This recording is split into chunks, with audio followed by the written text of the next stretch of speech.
যুগলবন্দি শ্রুতি নাটক, কথা ও কথোপকথন মানেই যুগলবন্দি। আর যুগলবন্দি মানেই সুস্মিতা, সৌভিক। চোখ রাখুন ফেসবুক পেজ এবং ইউটিউব চ্যানেলেও। আপনারাই আমাদের অভিভাবক।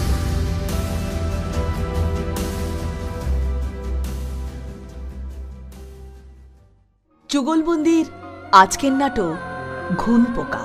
কলম শুভাশিস ঘোষ ঠাকুর। নাটক ঘুণ পোকা।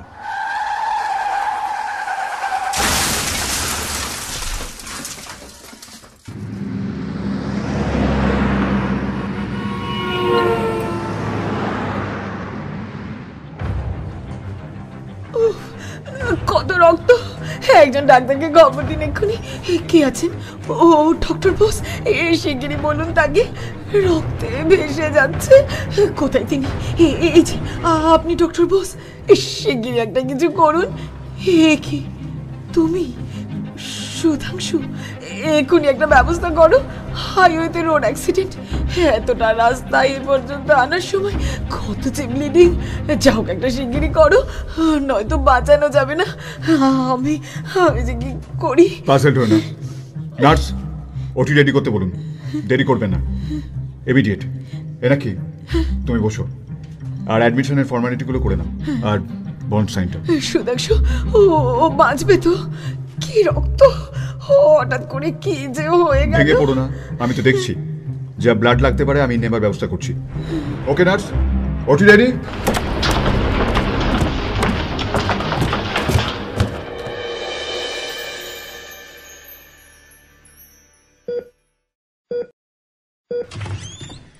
কি হলো?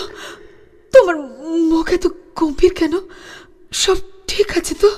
হ্যাঁ, অপারেশন সাকসেসফুল। শিরদাঁড়ার নিচের দিকটায় কোমরের কাছে একটা সিভিয়ার ইনজুরি, তবে লাইফ ফিক্স নেই। তবে এক্ষুনি কিছু বলা যাচ্ছে না, অন্তত 24 ঘন্টা অবজারভেশনে রাখতে হবে। অবজারভেশন? অপারেশন তো বলছো সাকসেসফুল, তাহলে আজ একটা ব্যবস্থা করে কলকাতায় নিয়ে যাওয়া যায় না? ওখানে নিয়ে গিয়ে যদি একটা ভালো কোথাও অ্যাডমিট। না, যা কন্ডিশন তাতে এক্ষুনি মুভ করা ঠিক হবে না। কাল না হয় অ্যাম্বুলেন্স করে কলকাতায় কোনো একটা নার্সিংহোমে। কিন্তু এর মধ্যে যদি ব্লাড লাগে বা কোনো ওষুধপত্র? এখনকার মতো যা লাগবে আমি আনিয়ে নিয়েছি। তাছাড়া হসপিটালের তো কিছু এমার্জেন্সি স্টকও আছে। কাল পর্যন্ত তো তাহলে আমাকেও এখানে কোথাও একটা থাকতে হবে। আচ্ছা, এখানে কাছে পিঠে কোনো হোটেল টোটেল আছে কি? এখানে হোটেল? হ্যাঁ, হাইওয়ের ধারে কয়েকটা ধাবা পেতে পারো, কিন্তু সেগুলো তো থাকার ব্যবস্থা নেই। আসলে এসব জায়গা তো এখন ততটা উন্নত হয়নি। তাহলে হসপিটালে একটা কিছু ব্যবস্থা করে দাও না। একটা রাতের তো ব্যাপার, ঠিক কাটিয়ে দেব। হসপিটালের যে অবস্থা দেখছো তাতে কয়েকটা ঘর নিয়ে কোনো রকমে চলছে। এখানে আর থাকবে কোথায়? চাইলে তুমি আমার বাড়িতে যেতে পারো। মানে আমি একটা বাড়ি নিয়ে একাই থাকি। ও, তাহলে তো কোনো সমস্যাই নেই। সত্যি এই বিপদের সময় কি সাহায্যটাই যে তুমি করলে। যা করলাম সেটা একজন ডাক্তারের ডিউটি। এটাই এই এরিয়ার হাইওয়ের কাছের হসপিটাল, তাই অ্যাক্সিডেন্টাল কেস তো অনেকই আসে। তবুও এরকম একটা পরিস্থিতিতে চেনা জানা তোমার মতো একজন ডাক্তারকে পাওয়া। আচ্ছা, এখন কি আমি ওকে, মানে অরুণকে একবার দেখতে পারি? লাভ নেই, এখন উনি কথাও বলতে পারবেন না। বরং কাল সকালে এসে কথা বলাই ভালো। অনেকটা ব্লাড লস, তারপর আবার উইকনেসটাও একটু রয়েছে। অ্যাক্সিডেন্ট স্পটে না পুলিশ এসেছিল। আচ্ছা, বলেছে যে হসপিটালের ব্যাপারগুলো মিটলে লোকাল থানায় গিয়ে একটা রিপোর্ট লিখিয়ে নিতে। আমাদের গাড়িটা ওরা থানাতেই নিয়ে যাবে বলেছে। আমারও ডিউটিটা প্রায় শেষ। চলো, না হয় আমি ওদিক হয়ে ফিরবো। খুব ভালো হয়, সাথে যদি তুমি থাকো। চলো।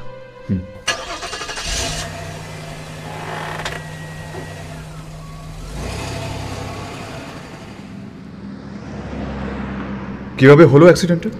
একটা ছোট ট্যুর সেরে ফিরছিলাম, অরুণ নিজেই ড্রাইভ করছিল। হঠাৎ একটা ট্রাক একদম মুখোমুখি চলে আসে। অরুণবাবুকে নিয়ে এমন ব্যস্ত ছিলাম তো খেয়ালই করিনি। তোমার বাঁ হাতের ওই কয়েকটা জায়গা তো দেখছি কেটে গেছে। ও কিছু না, আর আমি তো আছি ডাক্তারেরই সঙ্গে। হ্যাঁ, বাড়ি গিয়ে ফার্স্ট এড করে দিতে হবে। একটা কথা সত্যি বলো তো, কি? অরুণের পুরোপুরি স্বার্থে কতদিন লাগবে? ঠিক সিওরিটি দেওয়া যায় না, তবে স্পাইনে চোট তো সবসময় একটু কমপ্লিকেটেড হয়। কমপ্লিকেটেড মানে? মানে সব শীত ঠিকঠাক থাকলেও বেড রেস্টে থাকতে হবে একটা লম্বা সময়। আসলে অরুণ তো বিজনেস নিয়ে ব্যস্ত থাকে সর্বক্ষণ। এই জোর করে ঘোরার প্ল্যানটা আমারই। এখন ভীষণ আফসোস হচ্ছে। কাল দুপুরের দিকে একটা অ্যাম্বুলেন্সের ব্যবস্থা করে দেবো। কলকাতায় গিয়ে কোনো নিউরোসার্জনকে একবার দেখিয়ে নিও।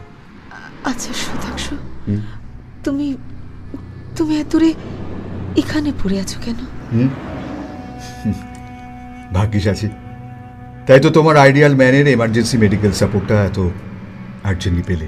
আইডিয়াল ম্যান মানে অরুণ? কোনো রকমে কষ্টসৃষ্টে ডাক্তারি পড়া একটা গরিব ঘরের ছেলেকে নিজের জীবন থেকে বাতিল করতে একদিন তো এই কথা বলেছিল। সে নাকি তোমার জীবনে আইডিয়াল ম্যান নয়, আর হতেও পারবে না কখনো। আজও মনে রেখে দিয়েছ কথাটা? তখন তোমার ডাক্তারি কমপ্লিট হবারও 2-3 বছর বাকি, আর বিয়ের জন্য আমার বাড়িতে একটা প্রেশার ছিল, তুমি জানো। হ্যাঁ, আর পাশ করে ডাক্তার হলেও বাকি।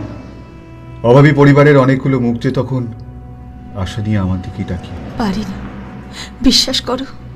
সে সময় হয়তো অরুণের মতো সব দিক থেকে প্রতিষ্ঠিত একটা বিজনেস ফ্যামিলির ছেলেকে বিয়ে না করার কোনো কারণ দেখানোটা আমার পক্ষে অসম্ভব ছিল। হতে পারে, তাই তো আর দোষ দিই না।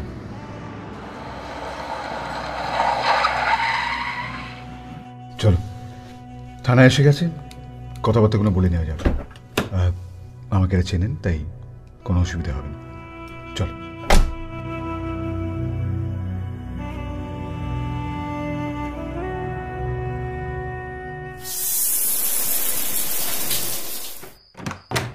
ও হয়ে গেছে। আমি আবার এই সন্ধ্যেবেলায় বাড়ি ফিরে একটু কফি খাই। তুমি ওয়াশরুমে দেখে বানিয়ে ফেললাম। তোমার চলবে তো? কেন বানালে? আজকেটা না হয় আমি বানাতাম। এককালে আমার হাতের কফি খেতে বায়না ধরতে, ভুলে গেছ? না, ভুলিনি কিছুই। তবু বদভ্যেস না বানানোই ভালো। বাহ, ভালো কফি বানাতে শিখে গেছো তো। একটা কথা, হয়তো অহেতুক কৌতূহল, না জিজ্ঞেস করলে হতো, তবু মেয়েদের মন তো। কি? একা থাকো কেন? বউ কোথায়? বোনের বিয়ে দেওয়া, ভাইদের দাঁড় করানো অনেক দায় দায়িত্ব, ওটা আর হয়ে ওঠেনি। বিয়ে করনি? না। একদিন কোনো অপরাধ হচ্ছিল না, ভাবতাম বিয়ে থাওয়া করে হয়তো বেশ আছো। সুধাংশু, আমাকে ভুলতে পেরেছ? উত্তরটা যাই হোক, তা শুনে তোমার লাভ। বিয়ে করলাম, অর্থ স্বাচ্ছন্দ্য যা যা মানুষ চায়। 5-7টা বছর কোথা দিয়ে কেটে গেল, আমি তোমায় ভুলতে পারলাম কই? এসব কথা এখন থাক। বলছিলাম ওই রাতে কি খাবে বলো? মানে একা থাকি, তেমন বিশেষ জোগাড় তো করতে পারবো না, তাই। এড়িয়ে যেও না প্লিজ। কি এক অসহ্য যান্ত্রিক জীবন এখন আমার। তোমার সাথে কাটানো স্বপ্নের মতো সময়গুলোকে আমি যে ভুলতে পারি না। একটা ভুল সিদ্ধান্ত মানুষের জীবনকে যে কতটা বদলে দেয় কে জানে। আমি কিন্তু বদলাইনি, মনে হয় একই আছি। সংসারের বাঁধন না থাকায় পেশেন্টদের প্রতি আরো কমিটেড থাকতে পারি, সময় দিতে পারি। তোমার ওই কপালে পড়ে থাকা এলোমেলো চুল, ভুরুর উপরের ওই কাটা দাগটা, চিবুকের সে আশ্চর্য তিল, বহুদিন কাছাকাছি হয়নি আমরা। আজ যদি হাতটা একটু ধরতে চাই, ধরতে দেবে? অনুমতি আগে নিতে কি কখনো? এখনো সেই তেমনই চেনা সেই পুরুষ পুরুষ গন্ধ। এনাকে কি ভীষণ নিজের। সুধাংশু, সুধাংশু, আবার সব ফিরে পাওয়া যায় না। আবার যদি আমরা দুজন এই রান্নার লোক এলো মনে হয়, তুমি ওকে বলো রাত্রিরে কি খাবে। রান্নাটা খুব ভালোই বানায়। খুলছি।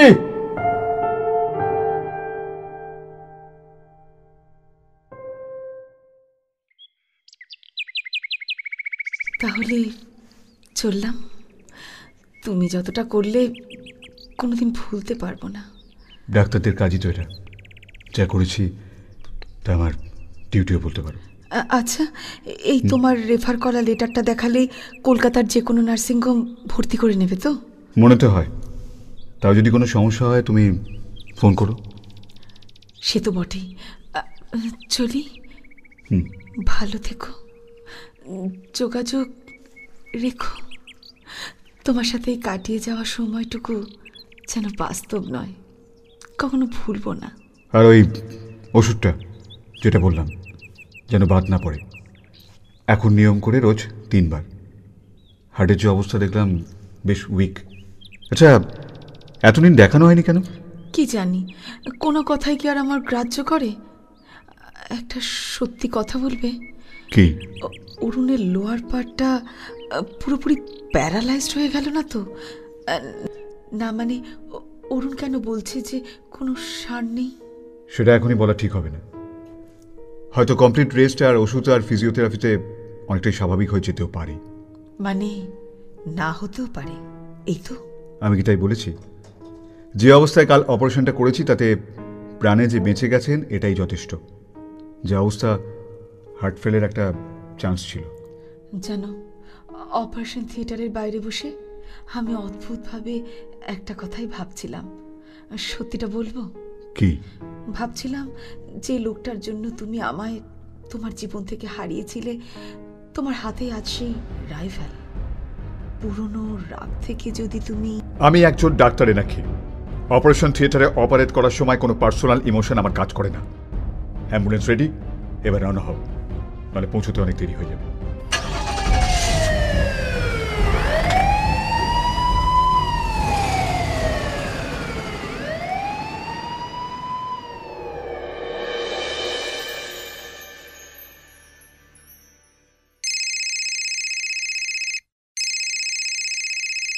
হ্যালো। হ্যালো, কি ব্যাপার? ও অরুণের মৃত্যুর পর সেই যে এসেছিলে, তারপর থেকে আর ফোন করলো ধরছো না কেন? ব্যস্ত? হ্যাঁ, কিছুটা বলতে পারো। গলাটা এমন শোনাচ্ছে, কিছু হয়েছে? না না, নতুন করে কি আর হবে। কিন্তু আমি যে নতুন করে কিছু হবার কথাই ভাবছি সুধাংশু। নিজের সারাটা জীবন এইভাবে নষ্ট করে দিতে তো আমি পারবো না। সে তো ভাবতেই পারো, নিজের মতন করে আবার নতুন কিছু। জীবন তো আর থেমে থাকে না। এসএমএসে লিখে রেখেছো দেখলাম, জরুরি দরকার, তাই ফোনটা ধরলাম। দরকারটা কি? ও, না হলে আজও ফোনটা ধরতে না? আশ্চর্য। সুধাংশু, আমি বাঁচতে চাই, আমার স্বপ্নকে নিয়ে বাঁচতে চাই, তোমাকে নিজের করে পেয়ে বাঁচতে চাই। বলো বলো, এটা কি আমার কোনো রকম অসম্ভব চাওয়া? অতীত কি কখনো ফেরে নাকি? কেন নয়? তুমি আজও বিয়ে করনি, কেন করনি? কেন? আর আমি অরুণকে বিয়ে করেও সুখী হইনি। আজ আজ আমরা দুজন আবার একা, আর তো কোনো বাধা নেই এখন। বাধা? সব বাধাই কি এত স্পষ্টভাবে দেখা যায় নাকি? ও, আমি কিছু বছরের জন্য অন্য কারোর বিবাহিতা, সেটাই বাধা। এ নাকি? আমি অরুণের মৃত্যুর পর তোমাদের বাড়ি গিয়েছিলাম। তোমার একাকিত্ব, ভেঙে পড়া, ঠিক এই কথাটাই আমিও সেদিন ভেবেছিলাম। সব তো আবার জীবনে ফিরে আসতেই পারে নতুন করে। সেটাই তো সুধাংশু, তবে নয় কেন? অরুণের ছবিতে ফুলের মালা, ধূপের গন্ধে এক অদ্ভুত নির্জনতা, সামনের টেবিলে পড়ে থাকা ওষুধপত্র আর ইঞ্জেকশন, আর তার মধ্যে কি কি কি তার মধ্যে? অরুণের জন্য আমার দেওয়া সেই ওষুধের পাতাগুলো। মাত্র 3-4টে খাওয়ানো হয়েছে, বাকি সব যেমন তেমনই পড়ে আছে। নিজের চোখকেই যেন বিশ্বাস করতে পারিনি সেদিন। তুমি তুমি ভুল দেখেছ? কিচ্ছু ভুল দেখিনি নাকি? আমি একজন ডাক্তার, এসব বিষয় আমি ভুল দেখি না, দেখতে পারি না। বলেছিলাম ওষুধগুলো নিয়ম করে না দিলে অরুণের হার্ট অ্যাটাক হতে পারে, আর অরুণের মৃত্যুটাও কিন্তু হার্ট অ্যাটাকেই। কলকাতায় ফিরলাম, নিউরোসার্জন এক গাদা টেস্ট করালেন।